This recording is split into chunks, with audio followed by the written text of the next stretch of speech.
ఐదేళ్ల పాటు మంత్రి, రెండేళ్ల పాటు కీలకమైన హోంశాఖ బాధ్యతలు. వైసీపీ హయాంలో ఒక వెలుగు వెలిగిన మహిళా నాయకురాలికి ఓటమి తర్వాత సొంత పార్టీ నేతలే తలపోటుగా మారారు. దీంతో ఇంట గెలిచి రచ్చగెలవాలని చెప్పిన పెద్దల మాటనే చద్దిమూటలా భావిస్తున్నారట మాజీ మంత్రి. ఇంతకీ ఆమెకు అంతలా తలపోటు తెప్పిస్తున్నది ఎవరో చూద్దాం. పోయిన చోటే వెతుక్కుంటున్న మాజీ హోంమంత్రి, పుట్టింటికి వెళ్లిన సొంత పార్టీలో తలనొప్పులు.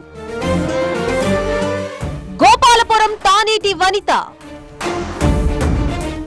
ఏదైనా పోయిన చోటే వెతుక్కోవాలంటారు పెద్దలు. రాజకీయ నాయకులకి ఈ మాట చక్కగా సరిపోతుంది. గత వైసీపీ ప్రభుత్వంలో హోంమంత్రిగా పనిచేసిన తానేటి వనిత పరిస్థితి ఇప్పుడు అలానే ఉంది. తానేటి వనిత తండ్రి జొన్నకూటి బాబురావు గోపాలపురం ఎమ్మెల్యేగా టీడీపీ నుంచి గెలిచారు. 2009లో రాజకీయాల్లోకి ప్రవేశించిన తానేటి వనిత కూడా గోపాలపురం నియోజకవర్గం ఎమ్మెల్యేగా గెలిచారు. అయితే 2012లో టీడీపీకి ఎమ్మెల్యే పదవికి రాజీనామా చేసిన ఆమె తర్వాత వైసీపీలో చేరారు. సొంత నియోజకవర్గం గోపాలపురం వదులుకుని పార్టీ ఆదేశాల మేరకు కొవ్వూరు వెళ్లారు. 2014లో కొవ్వూరులో పోటీ చేసి ఓడిపోయారు తానేటి వనిత. అయితే 2019 ఎన్నికల్లో కొవ్వూరు నుంచే పోటీ చేసి గెలిచిన తానేటి వనిత అప్పటి వైసీపీ ప్రభుత్వంలో మంత్రిగా పనిచేశారు. జగన్ తొలి కేబినెట్ లో స్త్రీ శిశు సంక్షేమ శాఖ మంత్రిగా పనిచేసిన తానేటి వనిత రెండో కేబినెట్ లో రాష్ట్ర హోంమంత్రిగా బాధ్యతలు నిర్వహించారు. అయితే 2024 ఎన్నికల నాటికి సీన్ మొత్తం మారిపోయింది. కొవ్వూరు నియోజకవర్గం నుంచి తానేటి వనితను గోపాలపురంకి పంపారు వైఎస్ జగన్. గోపాలపురం నియోజకవర్గం నుంచి తలారి వెంకట్రావుని తీసుకువెళ్లి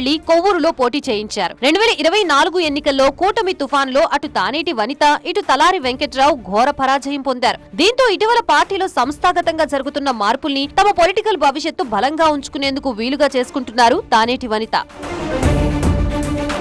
గోపాలపురం ఎమ్మెల్యేగా తలారి వెంకట్రావు ఉన్న సమయంలో అదే నియోజకవర్గానికి చెందిన కారుమంచి రమేష్ షాడో ఎమ్మెల్యేగా వ్యవహరించారనే విమర్శలు ఉన్నాయి. రమేష్ నల్లజర్ల సొసైటీ అధ్యక్షుడిగా కంటిన్యూగా 5 ఏళ్లు పనిచేయడంతో పాటు బూత్ కమిటీలో కీలకంగా ఉండేవారు. అయితే పక్క మండలాల్లో వేలు పెట్టడంతో గ్రూప్ రాజకీయాలు పెరిగి అసమ్మతికి తెరలేచింది. ఇక ఎన్నికల ముందు తానేటి పర్యటనలో ఉండగా నల్లజర్లలో టీడీపీ కార్యకర్తలపై మాజీ జిల్లా పరిషత్ చైర్మన్ బాపిరాజు ఇంటి సమీపంలో కామెంట్స్ చేయడం గొడవకి దారితీసింది. దీంతో స్థానిక టీడీపీ క్యాడర్ రమేష్ పై ఆగ్రహంతో తానేటి వనిత బస చేసిన ఇంటిపై దాడికి తెగబడ్డం అప్పట్లో వివాదాస్పదమైంది. ఇక వైసీపీ అధికారంలో ఉండగా టీడీపీ నేతలపై తీవ్రమైన పదజాలం ఉపయోగిస్తూ కమెంట్స్ చేస్తూ సోషల్ మీడియాలో పోస్టులు పెట్టిన రమేష్ అధికారం పోయాక తప్పైందంటూ పోస్టు పెట్టారట. రమేష్ పై వైకాపా క్యాడర్ లో వ్యతిరేకతతో పాటు తలారి వెంకట్రావు మనిషేననే ముద్ర ఉండటంతో గోపాలపురం నియోజకవర్గంలో తానేటి వనిత తన మార్కు రాజకీయం మొదలు పెట్టేశారట. ఒకప్పుడు నియోజకవర్గంలో అన్ని తానే నడిపిన రమేష్ కి పార్టీలో ఏ పదవి లేకుండా చేయడంతో ఇప్పుడు వనితకు వ్యతిరేకంగా కొందరు పనిచేస్తున్నారనే ప్రచారం జరుగుతోంది. పార్టీలో పదవులు దక్కని కొందరితో కలిసి రమేష్ తెర వెనుక ఉండి ఈ కథ నడిపిస్తున్నారంటూ గోపాలపురం నియోజకవర్గంలో జోరుగా ప్రచారం జరుగుతోంది.